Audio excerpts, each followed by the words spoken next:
하나님께서 우리에게 주시는 말씀은 오늘 열왕기하 9장과 10장 말씀인데요. 우리는 열왕기하 9장 1절에서 13절까지의 말씀 교독하도록 하겠습니다. 열왕기하 9장 1절에서 13절까지의 말씀 교독합니다.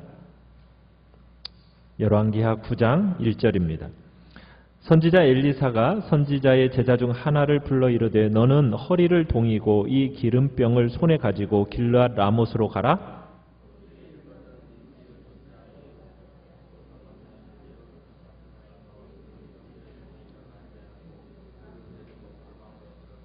기름병을 가지고 그의 머리에 부으며 이르기를 여호와의 말씀이 내가 네게 기름을 부어 이스라엘 왕으로 삼노라 하셨느니라 하고 곧 문을 열고 도망하되 지체하지 말지니라 하니 그가 이르러 보니 군대 장관들이 앉아 있는지라 소년이 이르되 장관이여 내가 당신에게 할 말이 있나이다. 예후가 이르되 우리 모든 사람 중에 누구에게 하려느냐 하니 이르되 장관이여 당신에게니이다 하는지라.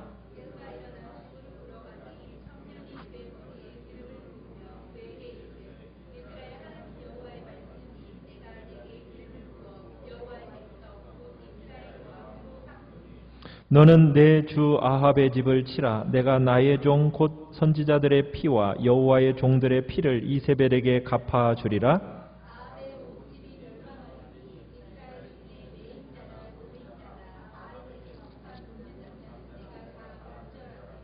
아합의 집을 느밧의 아들 여로보암의 집과 같게 하며 또 아히야의 아들 바하사의 집과 같게 할지라.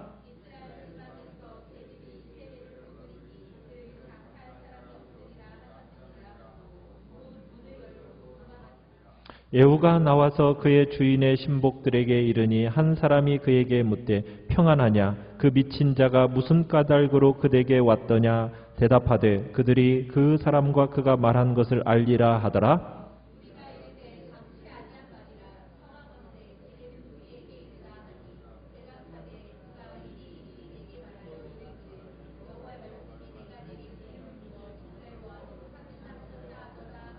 같이 읽습니다. 무리가 각각 자기의 옷을 급히 가져다가 섬돌 위 곧 예후의 밑에 깔고 나팔을 불며 이르되 예후는 왕이라 하니라. 아멘.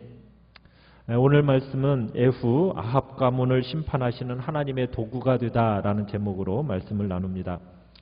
우리가 역사를 돌아보면 세상 권력 집단에서 정권 교체가 평화스럽게 이루어진 적은 거의 없습니다.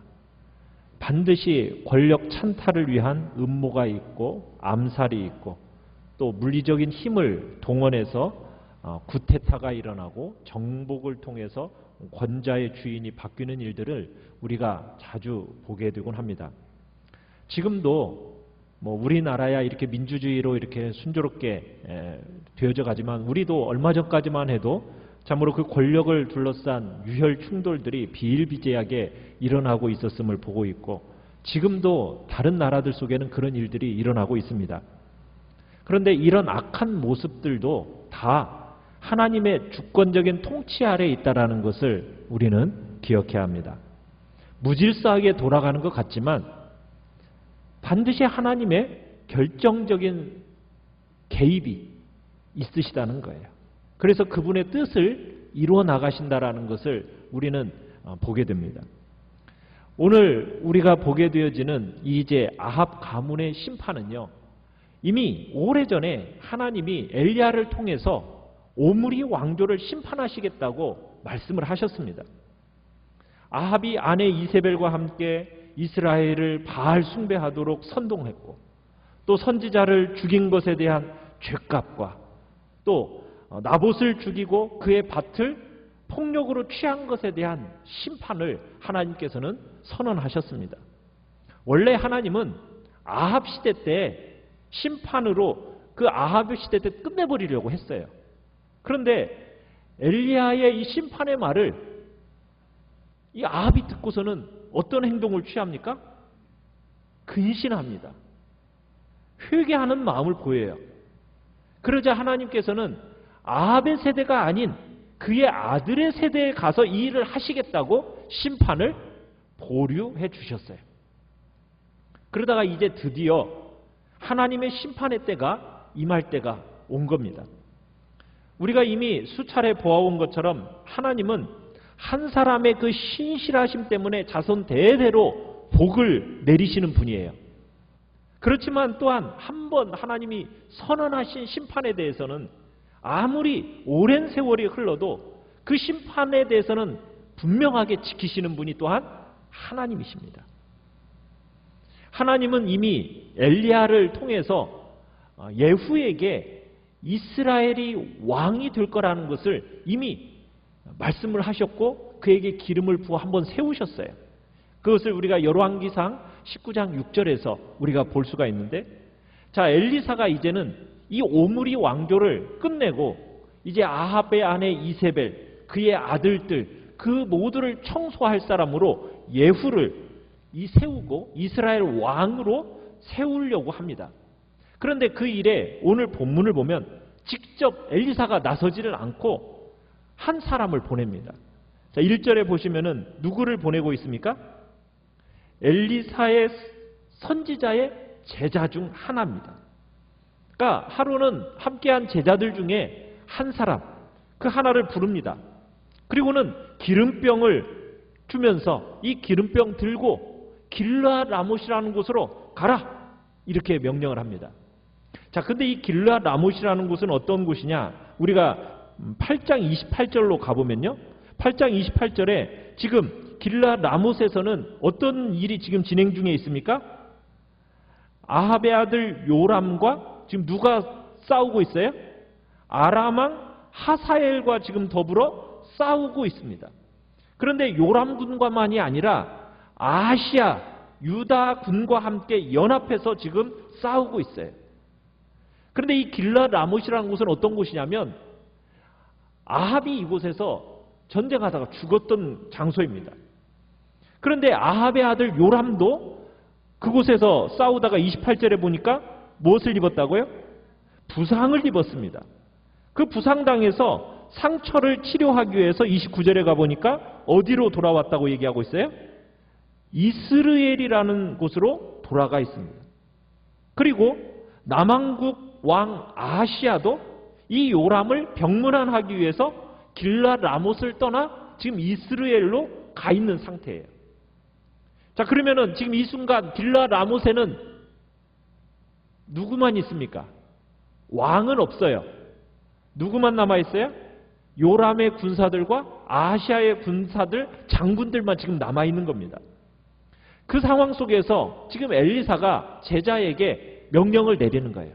너 은밀히 에후를 만나라. 가서 그의 머리에 기름을 부고 3절, 9장 3절로 가보시면 기름병으로 가지고 그의 머리에 부어서 뭐라고 얘기하라고 얘기합니까?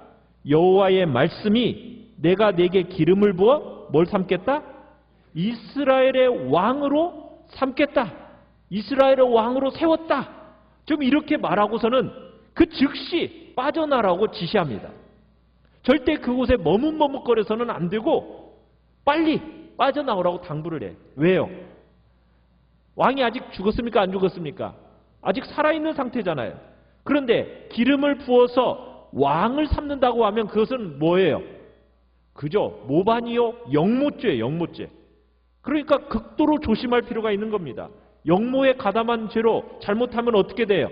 생명을 잃을 수가 있는 일이기 때문에 지금 이 엘리사는 제자에게 얘기하는 거예요. 너는 기름만 붓고 어떻게 하라고요? 지체하지 말고 도망해라. 신속히 도망해라. 그래서 이제 제자는 스승이 지시한 대로 길르앗 라못을 찾아갑니다. 6절로 가보시면, 자, 길르앗 라못을 찾아가 봤더니 예후가 지금 뭐 하고 있어요? 장군들하고 회의를 하고 있습니다. 회의를 하고 있는 예후를 불러냅니다. 그러고서는 조용히 밀실로 가서 따로 만납니다. 그리고는 이제 이 소년 생도라고 할 수가 있는데 이 선지자가 엘리사가 지시한 대로 6절에 보면 예후에게 기름을 부으면서 뭐라고 선언합니까? 여호와께서 당신을 이스라엘의 왕으로 세우셨다. 이렇게 선언합니다. 또한 뭐라고 얘기하냐면 7절에 너는 뭐 해라?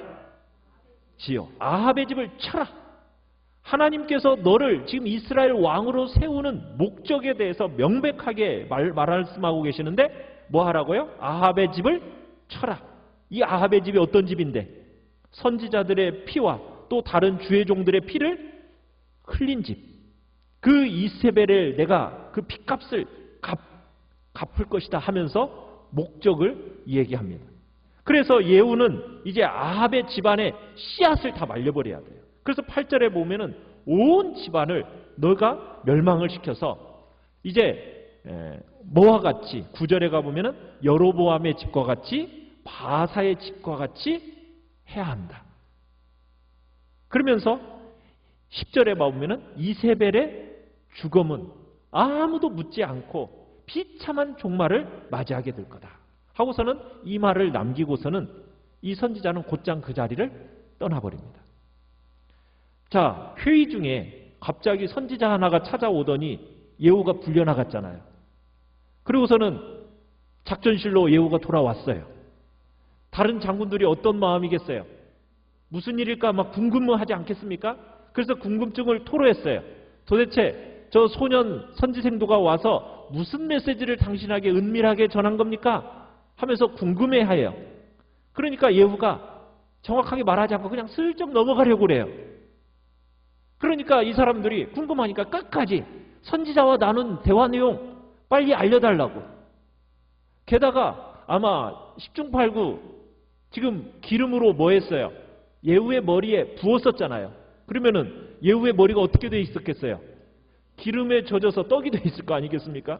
그러니까 지금 무슨 일이 있었는가? 묻는 거예요. 그러자 12절에 이제 얘기를 해요.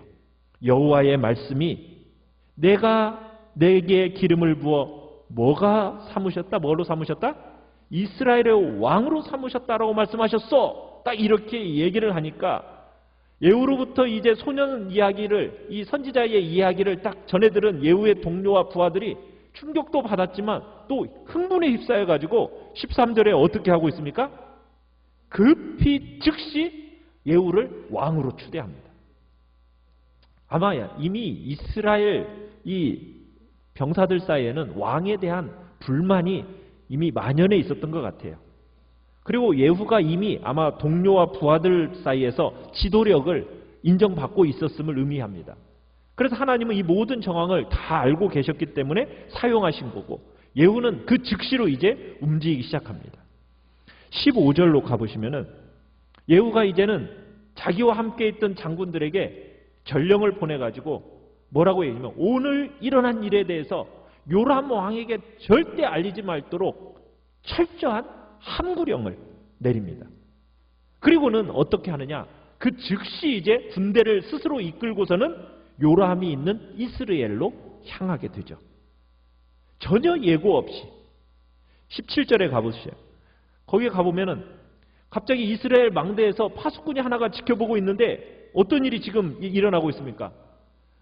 전혀 예고도 없이 지금 지평선에 막 군대가 막 몰려들어오기 시작하는 거예요.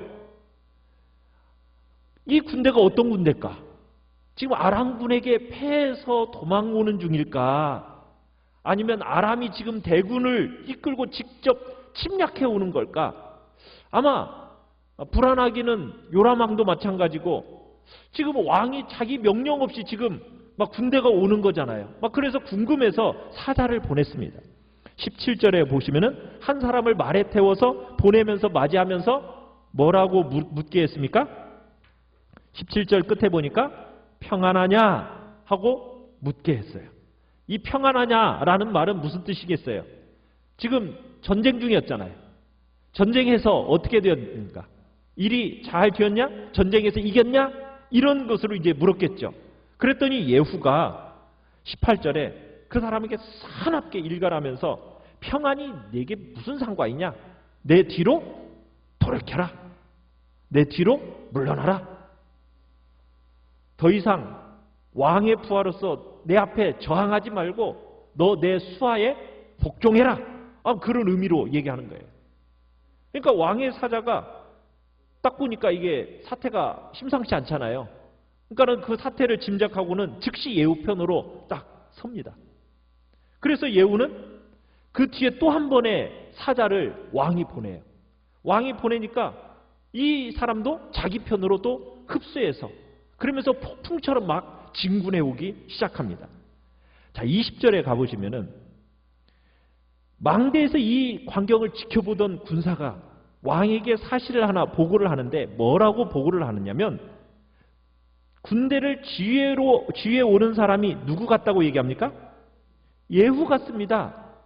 아니 먼 발치에서만 봐도 아, 저 사람은 예후구나 라고 판단할 수 만한 그런 이유가 있다라는 거예요. 그 이유가 뭐예요? 지금 병거를 모는 것이 마치 뭐처럼 몰아요? 미치게 본다 이렇게 표현하고 있어요. 미치게 모. 마차를 모는 방법이 다른 사람은 달라요. 미치게 몰아요. 말을 미치게 몬다라는 것은 오늘 같으면은 뭐예요? 막 폭주적처럼 막 그렇게 이제 막 달려오는 거죠. 자, 그러더니 이제 이스라엘의 장군인 예후가 어떻게 보면은 왕인 자기의 명령도 없이 지금 전선을 이탈해서 자기를 향해서 지금 맹렬히 대군을 이끌고 몰려오고 있으니까 이게 왕이 궁금하잖아요. 그래서 자기가 기다리지 못하고 직접 이제 병거를 몰고서는 갑니다. 22절에 가보면은 그래서 요람이 예후를 보고 질문을 던져요. 뭐라고 질문을 던지고 있습니까? 한번 읽어볼까요? 22절 시작. 요람이 예후를 보고 이르되 예후야 평안하냐 하니 대답하되 내 어머니 이세벨의 음행과 술수가 이렇게 많으니 어찌 평안이 있으랴 하더라. 지금까지 예후가 지금 온 것을 지금 왕이 알아요, 몰라요? 모르죠. 그죠? 예후의 반역을 전혀 알아차리지 못했어요. 그래서 평화의 소식이요? 하고 물었더니 갑자기 생각지도 못하게 짝 째려보면서 지금 끔찍한 대답이 돌아오는 거예요. 자기는 반갑게 지금 맞이하고 왔는데 매서운 눈으로 쳐다보면서 당신의 어머니 이세벨이 저지른 음행과 마술의 행위가 그게 달해있는데 평화는 무슨 놈의 평화냐 하면서 딱 쏘아붙이는 거예요. 그러니까는 이게 이제 뭐라는 것을 느낀 거예요. 반역이다. 이제 이게 느낀 겁니다. 자, 그런데 참 이게 기구한 운명의 장난이라고 할까요? 지금 예후와 아합의 아들 요람이 만난 장소가 어디죠? 그죠? 21절 끝에 보니까 만난 곳이 이스라엘 사람 나봇의 토지입니다. 나봇의 땅에서 만나요. 여러분, 이 두 사람의 만남이 우연일까요? 우연이 아니죠. 하나님의 섭리에 의해서 아합 집안에 지금 나봇의 핏값이 요구되는 순간이에요. 오래전 이세벨이 나봇을 죽이고 그의 포도밭을 빼앗아서 남편 아합에게 선물한 일에 대해서 엘리야가 심판을 선포했었어요. 그 예언이 지금 실현되고 있는 겁니다. 지금 하나님이 아합과 이세벨이 행한 그 악한 일을 누구에게 지금 그 일을 지금 하고 있는 거예요? 그의 아들을 죽임으로써 지금 바로잡고자 하시는 거예요. 지금 요람은 뒤늦게 이제 깨달았어요. 반역이다 하고서는 급히 말머리를 되돌렸어요. 그런데 때는 이미 어떻게 됐어요? 늦었죠. 24절에 가보세요. 거기가 예후가 힘을 다해서 화살을 쏘았어요. 번개처럼 그 화살이 날아가더니 요람의 어디에 맞췄어요? 네, 등에 명중에 맞아가지고 염통이 어딥니까? 심장을 꿰뚫어 버렸어요. 네. 아합의 아들 요람은 정말 예상치 못하게 자기 부하 예후의 반역으로 인해서 죽임을 당하고 만 겁니다. 그러니까 예후가 이제 요람의 시신을 끌어안고 있던 이 빗갈이라는 사람에게 그 25절 그의 장군 빗갈에게 이제 소리를 지릅니다. 25절, 26절을 우리 같이 한번 읽어봅시다. 시작. 예후가 그의 장관 빗갈에게 이르되 그 시체를 가져다가 이스라엘 사람 나봇의 밭에 던지라. 내가 기억하려니와 이전에 너와 내가 함께 타고 그의 아버지 아합을 쫓았을 때 여호와께서 이같이 그의 일을 예언하셨느니라. 여호와께서 말씀하시기를 내가 어제 나봇의 피와 그의 아들들의 피를 분명히 보았노라. 여호와께서 또 말씀하시기를 이 토지에서 내게 갚으리라 하셨으니 그런즉 여호와의 말씀대로 그의 시체를 가져다가 이 밭에 던질지라 하는지라. 지금 이 일이 무엇대로 지금 되고 있다라는 것을 지금 선언하고 있습니까? 하나님의 말씀대로. 하나님의 말씀대로. 그러니까 지금 당신 누구냐? 예후와 이 빛깔이라는 사람이 아합과 함께 다닐 때 뒤에서 들었다라는 거예요. 나란히 병거를 타고 다닐 때 엘리야가 했던 말을 들었다라는 거예요. 그 말대로 지금 그대로 되어진다. 그러면서 밭에 그 시체를 던지라고 명령하고 있는 겁니다.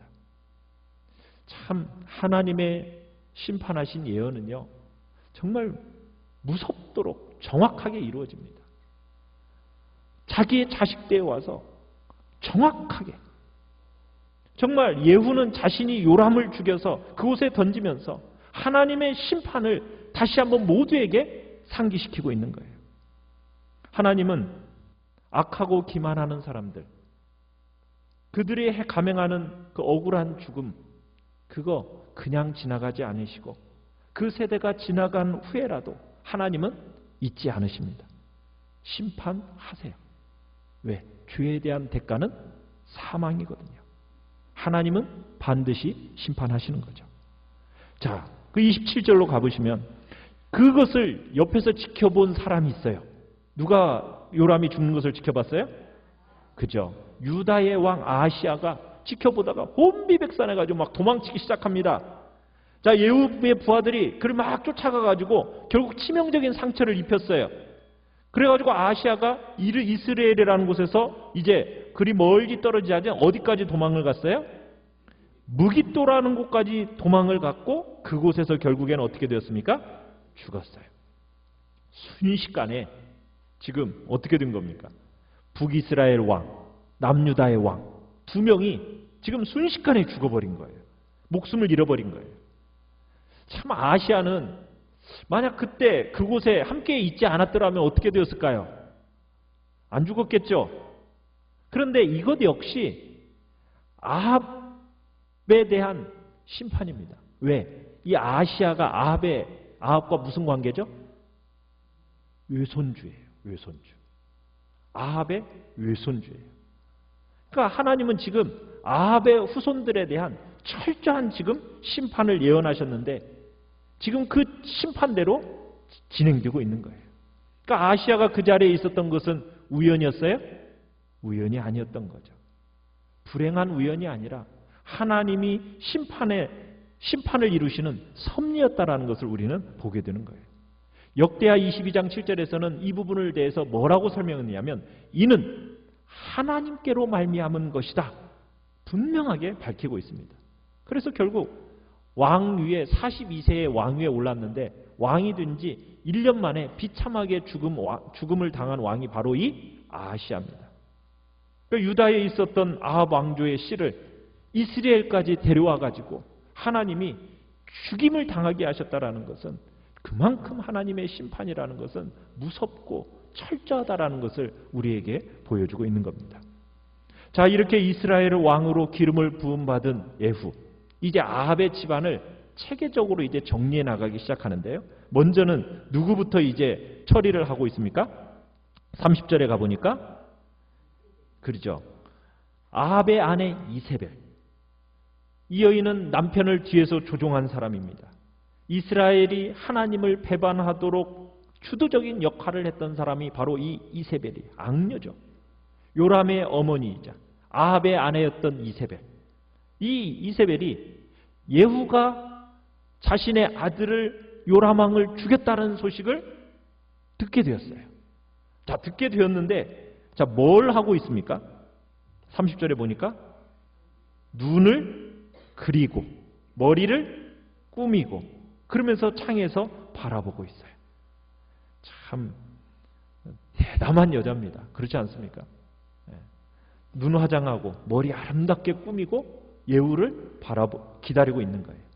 자, 그러면서 이세벨이 예후가 도착하자마자 그에게 쏘아붙이는 말이 있습니다. 뭐라고 쏘아붙이는가? 31절 같이 한번 읽어볼까요? 시작. 예후가 문에 들어오매 이르되 주인을 죽인 너 시므리여 평안하냐? 네. 제 주인을 살해한 시므리 같은 자야. 그게 평화냐? 여러분, 지금 예후를 어디에 비유하고 있어요? 시므리에 비유하고 조롱하고 있죠. 여러분, 시므리가 누군지 기억나십니까? 시므리가 구테타를 일으켰다가 집권한 지 얼마 만에? 7일 만에. 7일 만에 진압이 되어서 자기 침실에다 불질러 죽었던 이스라엘의 왕이 시므리입니다. 그러면서 지금 예후를 향해서 누구의 지금 비유를 드는 거예요? 너는 시므리와 같이 그 전철을 밟아서 너 곧 죽고 말 거다라고 지금 저주하는 겁니다. 그러니까 마지막 순간에도 지금 이 이세벨은 악밖에 남지 않은 거예요. 그러니까 그녀의 어떻게 보면은 측근조차도 지금 충성을 바치지 않고 있는 이 상황 속에서 지금 악밖에 남지 않으니까 마치 그냥 죽기 전에 마지막 독을 내뿜는 뱀처럼 지금 이세벨이 그렇게 이제 가는 겁니다. 그러자 예후가 이제 이세벨 옆에 서 있는 내관들에게 뭐라고 명령을 합니까? 33절에 가보시면은 그를 내려 던져라. 그렇게 명령을 하니까 내관들이 그 명령을 그대로 따릅니다. 그러더니 33절에 어떻게 됐어요? 그의 피가 담과 말에 튀겨지면서 예후는 어떻게 합니까? 그의 시체를 어떻게 보면은 이 말로써 말발굽으로 완전히 짓이겨 버립니다. 그러더니 이 시체가 어떻게 돼요? 나중에 이제 35절에 보니까 장사하려고 찾아보니까 뭐밖에 안 남았어요? 두골과 발과 손 위에는 참지 못했다. 들짐승이 다 먹어버린 거죠. 훼손시킨 거죠. 형체를 알아볼 정도로, 그럴 정도로 정말 힘든 상태로 뒹굴어져 버린 겁니다. 끔찍한 죽음이죠. 여러분, 하나님의 심판의 예언이라는 것은 한마디도 어긋남이 없습니다. 이세벨은 죽기 전에도 정말 뉘우침이 없었고 화려한 치장을 하고 독살스러운 말을 딱 내뱉으면서 허세를 부렸어요. 여러분, 그러나 그 누구보다도 비참한 최후를 맞이한 사람이 바로 이세벨이에요. 이 이세벨의 죽음으로 말미암아 나봇의 그 억울한 죽음이 어떻게 보면 하나님의 원수가 갚아지게 된 거죠. 어떻게 보면 우리가 생각하는 것보다도 오랜 시간이 걸렸어요. 긴 시간이 흘렀어요. 그렇지만 하나님의 말씀은 어때요? 이처럼 하나도 땅에 떨어지지 않고 모두 성취되어 갑니다. 하나님의 말씀은. 자, 이세벨까지 죽였습니다. 자, 그런데 아직도 예후가 이스라엘을 장악하는데 최후의 마지막 무서운 장애물이 하나가 남아있어요. 그건 뭐냐면 이제 10장으로 한번 넘어가 보시면 아합의 아들 몇 명이 살아있어요? 네, 70명이 여전히 살아있다라는 거예요. 사마리아에. 그러니까 만약 그 아들 중에 하나를 왕으로 딱 후계자로 딱 내세우면 예후가 지금 그 권리를 자기가 주장할 수 있어요, 없어요? 없어요. 그죠? 아합의 아들에게 그게 넘어갈 거잖아요. 명분이 아직 그쪽에 있는 거잖아요. 그래서 예후가 한 통의 편지를 복사해가지고 사마리아와 이스라엘의 유지들에게 쫙 보냅니다. 아합의 그 아들들을 보호하고 있는 사람들에게 딱 보내요. 그러면서 뭐라고 얘기를 하느냐면 3절에 보시면 10장 3절에 너희 주의 아들들 중에서 가장 어질고 정직한 자를 택하여 그의 아버지의 왕좌에 두고 너의 주의 집을 위하여 싸우라. 무슨 얘기예요? 아합의 후손들 중에 가장 능력 있는 사람 왕으로 세워 나와 한판 붙어보자. 지금 이렇게 하는 내용이잖아요. 그러니까 지금 이 사람들에게 뭐예요? 너 아합 지편에 설 거냐? 아니면 나를 따를 거냐? 너희들 결단해라. 아주 자신감 넘치는 지금 말을 하고 있죠. 근데 이미 대세는 어떻게 돼 있어요? 기울었죠. 괜히 아합의 아들 끝까지 비호했다가 자신들도 더불어 비참하게 망할 것을 생각하니까 이거 너희들 어떻게 처신할지 잘 결정하라고 지금 명령을 내는 거예요. 자, 이 편지를 받아본 사람들 4절에 보니까 어떻게 얘기하고 있습니까? 벌벌 떨기 시작해요.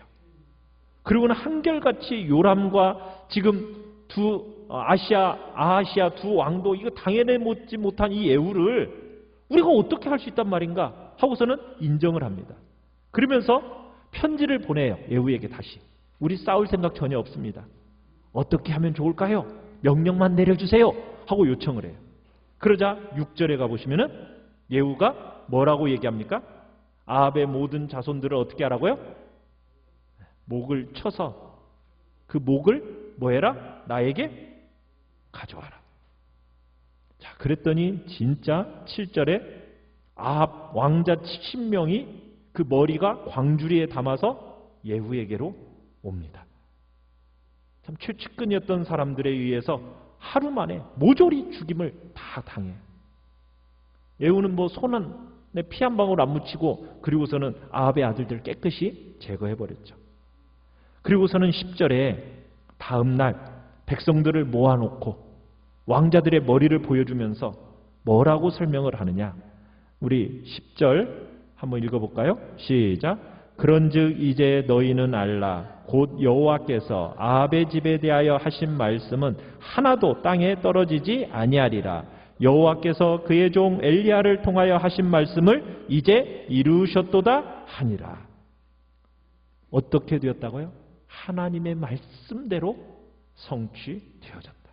그러면서 자기의 구테타가 정당하다라는 그 정당성을 엘리야의 예언을 통해서 다시 한번 찾은 거죠. 그러면서 나를 대적하는 것은 결국 누구를 대적하는 거나 똑같은 거다. 여호와를 대적하는 거라고 경고를 합니다. 그리고서는 아합 가문에 속한 사람들을 다 쳐 죽이고요. 11절에. 그리고 아합 가문의 관리들, 친지들, 제사장들 다 하나도 남기지 않고 다 죽여요. 무시무시한 피바람이 분 거죠. 자, 그러더니 이 15절로 가보시면 이렇게 반대 세력을 제거하고 있는 이 예후를 맞이하러 나오는 한 인물이 있습니다. 자, 그 인물은 누구라고 나와 있습니까? 레갑의 아들 여호나답이다. 여러분, 레갑은 어떤 사람인지 혹시 아세요? 우리가 이제 에레미야에 가보면 이 레갑의 자손들에 대한 이야기를 우리가 볼 수 있는데, 이 레갑은 일찍이 이 바알 우상 숭배를 거부하면서 자녀들에게 뭘 얘기하냐면, 너희들은 농경 생활을 하지 말고 어렵고 힘든 유목 생활을 해서 경건하게 살아라, 이렇게 명령하고 어떻게 보면 유언을 남겼던 사람, 자식들의 그 유언을 남겼던 사람이 레갑이라는 사람이에요. 근데 이 레갑의 후손들이 그 유지를 받들어서 그 후에 200년 이상을 경건하게 살기 위해서요, 포도주도 마시지 않고 농경 생활을 안 하고 힘든 유목 생활을 택하여서 편하고 안정적인 그 농경 생활에서 멀어지고, 어떻게 보면은 나그네와 같은 유목 생활을 했던 사람이 바로 이 레갑의 후손들입니다. 어떻게 보면은 가난하고 불안한 그런 생계를 있는 건데, 그걸 힘들다 여기지 않고 우상 숭배를 하지 않기 위해서 스스로 이 유목 생활을 자청했던 그 족속이 바로 레갑 족속인데, 이 레갑 족속을 이제 지금 타락한 이 아합 자손들을 어떻게 하니까 멸하고 있다는 얘기를 딱 들으니까 예후를 지지하기 위해서 이 레갑 집안의 사람들이 나온 거예요. 그래가지고 이 예후와 여호나답이 의기투합해가지고 어떻게 합니까? 이제 하나님의 열심으로 자기가 벌인 일에 대해서 이제 증인이 되어주기를 이제 예후가 여호나답에게 청하는 거예요. 예후는 지금 경건한 사람들로 소문나 있는 이 레갑 자손과 딱 손을 잡으면서 이제 자신이 저지른 행위에 대한 어떤 정당성을 확보한 거죠. 지금까지 어떻게 보면 레갑 자손들은 힘들고 핍박받았어요. 그런데요, 순식간에 역사의 중심에 우뚝 서게 됩니다. 새 왕조의 실세로 부상하게 되는 거죠. 우리가 때로는 어렵고 힘들더라도요, 정말 주님을 따르기 위해서 우리의 삶의 대가를 지불하시잖아요. 그러면 하나님의 때에 하나님께서 여러분과 여러분의 가문을 역사의 중심에 딱 서게 할 때가 있습니다. 우리는 그것을 기대하고 또 그날이 언제 분명히 올 거라는 믿음 속에서 우리는 믿음의 길을 걸어가는 거예요. 자, 이렇게 아합 족속에 대한 심판을 마무리하는 예후가 이제 마지막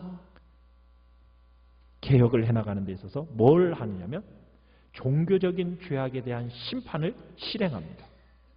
사마리아에 도착한 예후가 기가 막힌 책략을 하나 구사하는데 어떤 책략을 구사하느냐면 18절에 가보시면 아합은 바알을 조금 섬겼다는 거예요. 그런데 자신은 어떻게 할 거라고요? 많이 섬길 거라고 공포를 합니다. 그러면서 큰 제사를 바알에게 드릴 거니까 지금 바알을 따르는 모든 선지자, 제사장은 빠지지 말고 다 나오라는 거예요. 만약 참석하지 않은 사람은 어떻게 하겠다? 다 모독한 죄로, 바알과 왕을 모독한 죄로 다 죽이겠다 경고를 합니다. 그리고서는 큰 제사를 열어요. 온 나라에서 바알을 섬기는 선지자, 제사장들이 신당을 가득 메웁니다. 그러더니 24절에 가보시면 80명의 무사를 딱 밖에 배치를 해놓고 그리고서는 입구를 딱 봉쇄시켜 놓고 어떻게 합니까? 바알 숭배자들을 모조리 죽입니다. 전무후무한 끔찍한 대학살이 벌어져요. 바알 숭배자들의 씨를 말려버려요. 예후가 그리고서는 27절에 가보시면 바알 신당을 어떻게 합니까? 회파하고 헐어서 변소, 화장실로 만들어버립니다. 바알 숭배의 잔재를 뿌리 뽑아버리는 일에 정말 철저하게 그 일을 행한 거예요. 이 일에 대해서 하나님은 어떻게 평가를 하셨느냐? 자, 우리 30절을 같이 한번 읽어보겠습니다. 시작. 여호와께서 예후에게 이르시되 내가 나보기에 정직한 일을 행하되 잘 행하여 내 마음에 있는 대로 아합 집에 다 행하였은즉 내 자손이 이스라엘 왕위를 이어 4대를 지내리라 하시니라. 하나님이 이 일에 대해서 정말 내 마음에 있는 대로 정말 잘 행했다. 여러분, 하나님의 심판은요 이만큼 무서운 겁니다. 하나님이 진노하시고 하나님이 마음에 정말 품고 계시는 그 심판은 정말 이렇게 철저하고 무섭게 진행이 되어지는데 그 마음을 가지고 예후가 잘 행했다라고 칭찬하시고서는 그에게 뭘 보장해 주세요? 4대에 이르는 왕위를 보장해 주세요. 그런데 왜 4대밖에 안 됐을까요? 이 예후의 개혁에 아쉬운 점이 있어요. 그 아쉬운 점은 뭘까요? 우리 29절 한번 읽어보죠. 시작. 이스라엘에게 범죄하게 한 느밧의 아들 여로보암의 죄, 곧 베델과 단에 있는 금송아지를 섬기는 죄에서는 떠나지 아니하였더라. 아쉬움이 뭐예요? 여호와의 종교를 지향하고 권장하기는 했는데 한계가 있어요. 여로보암의 죄에서부터는 돌아서지를 못했어요. 31절도 한번 읽어볼까요?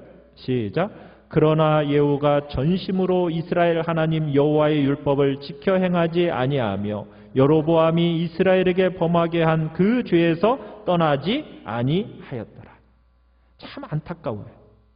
그렇게 하나님의 마음을 품고 그렇게 심판은 잘 진행했는데 마지막에 그 개혁의 그 끝은 마무리를 못 지어요. 여호와의 율법을 지키는 일에 어떻게 하지 못하였다? 마음을 다하지 못했다라는 평가를 받아요. 바알 신상을 제거하는 데는 성공을 했어요. 그런데 그 백성을 여호와께로 돌아오게 하는 데에는 실패했다라는 거예요. 여기까지 했더라면 어떻게 되었을까요? 예후는 다윗에게 주어졌던 그 약속, 그죠? 영원한 통치권이 아마 그 예후에게, 그 가문에게 주어졌을 겁니다. 아쉬움이 남아요. 왜 여로보암의 그 죄악은 끝내 못 버렸을까요? 자기의 이권이에요, 이권. 자기의 이권의 범위를 초월해야 되는데, 그걸 넘어서 끝까지 가야 되는데, 그 이권을 놓지 못하고 자기의 이권을 아직 가지고 있어서 여기까지는, 끝까지는 가지 못한 거예요. 개혁의 칼은 뽑긴 했는데 그 완전한 개혁을 실행하지 못한 아쉬움이 남고, 정말 엄청난 축복을 받긴 했는데 참으로 그 언약의 축복에 크게 제한을 받게 되는 안타까움이 이 예후의 개혁 속에는 있는 거죠. 왕권은 보장받았어요. 그런데요, 32절로 가보면 통치 시절 내내 평안이 없습니다. 누구로부터 공격을 받네요? 아람 왕 하사엘로부터 끊임없이 공격을 당해서 정말 많은 영토가 이방인의 손에 넘어가고요. 남유다에 정말 빼앗기지 않았지만은 계속 유린을 당하는 그런 일들이 일어나게 돼요. 하나님께 끝까지 충성하지 못한 그 충성이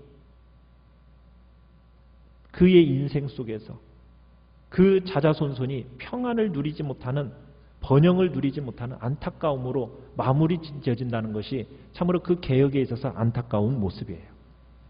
하나님의 말씀으로 기초하지 않은 이 개혁이 완전하지 않았어요. 영적인 개혁의 최종 목적은 무엇입니까? 외적인 우상을 제거하는 것 중요합니다. 그런데 거기에 그치지 않고 더 나아가서 어디까지 가야 돼요? 하나님의 말씀으로까지 들어가야 돼요. 당장에 내 눈앞에 보이는 이익이 있어요. 그런데 그 이익을 놓친다 할지라도, 정말 인간적인 위험에 부딪힌다 할지라도 하나님의 말씀에 100%로 순종하면서 우리의 삶을 바로 잡으면 하나님이 복을 주셔요. 그런데 지금까지 그렇게 순종을 잘 해왔는데 그 순종이 마지막에 참으로 끝까지 가지 못한 것이 안타까워요. 끝까지 갔더라면 자자손손의 그 풍성함의 복이 영원히 지속되었을 텐데, 우리는 주님 앞에서 우리의 순종이 가다가 멈추는 그런 자리에 있지 않기를 원합니다. 정말 그 이제까지의 순종이 헛되지 않도록 정말 주님 앞에서 늘 새로운 결단으로 주님 앞에 정말 말씀에 우리 자신을 복종시켜서 주님 앞에 끝까지 내 모든 것 다 내려놓고 오직 하나님 앞에 끝까지 충성하는 자로 나 자신을 드려나가겠다고 주님 앞에 결단하며 나가시길 바랍니다. 우리 시간 같이